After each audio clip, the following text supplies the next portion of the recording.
Nowadays, on the internet, it is very common to watch and see motivational videos to tell us how much the strength of the mind and of our perceptions and beliefs, all of that, have the power to change our actions and therefore change our lives. Videos about the law of attraction, the powers of perception, the hidden secrets of having a winner's mindset, and so many other modern metaphysical ideas. But today, I will try to use a scientific paper to give a different perspective on those ideas of changing your perception, not through actively using your thoughts, but rather by using your actions. First, there is this thing called mirroring behavior, which states how observed behaviors have the tendency to be replicated by us. More precisely, things we observe change our perceptions. And if perceptions are what we use to base our external behaviors, this would then induce modulation of our actions due to the change of our internal perceptions caused by the observation of certain things in life. So with this, we can say that there is a bidirectionality of perception and action, influencing each other all the time. The things you see have an influence on the things you do, and the things you do influence the things you think and the things you would like to see again.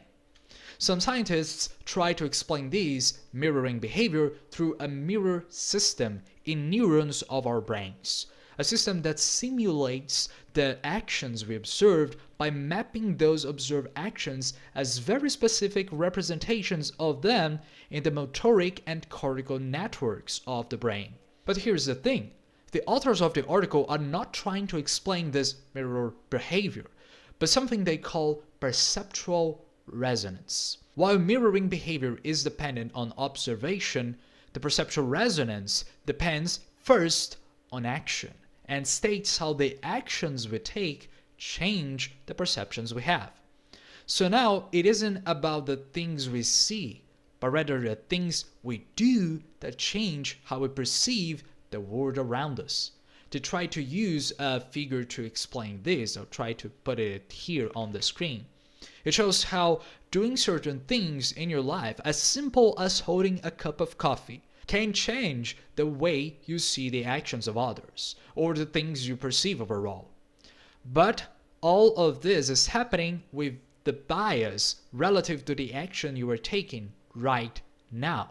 So, imagine you are trying to learn a language. You can become more perceiver and aware of other people around you that speak a different language, that tend to study as much as you, or that are also trying to learn that. If you go to the gym, you become more perceiver of others' person's bodies, their tendencies to go to the gym as well, their eating habits, the way they deal with their health, and so on. But although all of this seems very intuitive, the difference here is that how much of those actions you took change the things you perceive.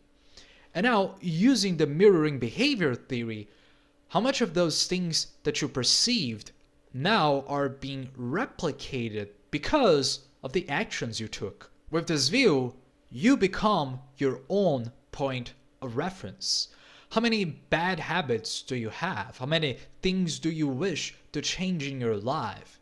If you think about how much other people are influencing you, you might start to think about how you are influencing yourself to perceive these sorts of people more and therefore get influenced by them again. If you change your actions, you change your perceptions and beliefs.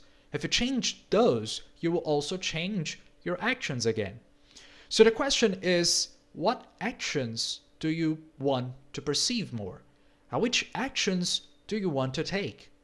If you even think of all of this in some sort of eternal spiral, you can even think that the habits you want to have only one way to come to fruition, which is by doing them right now.